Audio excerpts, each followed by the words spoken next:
Russian forces ramping up attacks on Ukraine, and a maternity and children's hospital in southern Ukraine has been hit. Ukrainian President Volodymyr Zelensky is calling the attack an atrocity and asking other countries, including the United States, for more help. WGN's Jenna Barnes is here now with the very latest. Jenna? Ray and Micah, Ukrainian officials say 17 people were hurt in that airstrike. And we want to warn you, some of the video is hard to watch.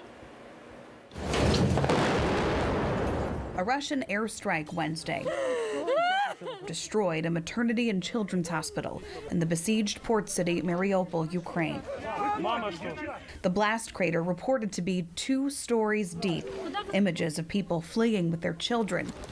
Pregnant women carried on stretchers through the rubble highlight the warning from the West that Russia's invasion will soon turn even more brutal. As a mother, I know a number of you are mothers yourself. It is horrifying to see the type of the barbaric use of military force to go after innocent civilians in a sovereign country. The attack comes as Ukraine's President Volodymyr Zelensky calls yet again for a no-fly zone to protect civilians from those airstrikes, an idea the U.S. has said is not an option because it could lead to direct conflict with Russia. You have to phone us to our people who lost their children and say, sorry, we didn't do it yesterday.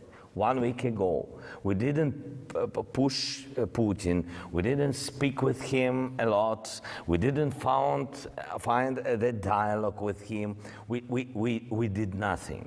And it's true, yesterday the world did nothing. I'm sorry, but it's true. NATO is hitting turbulence over how best to support Ukraine as Vice President Kamala Harris arrives in Poland.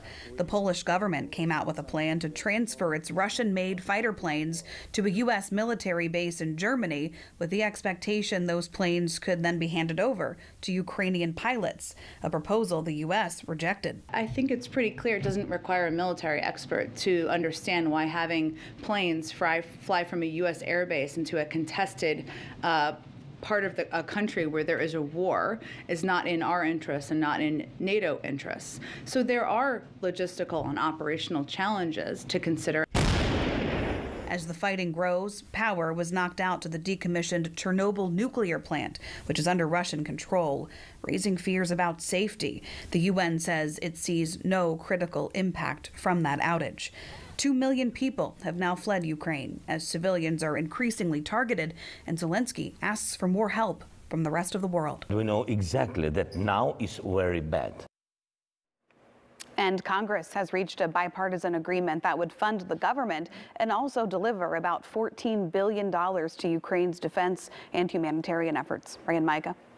Thank you, Jenna. Well, weather-wise,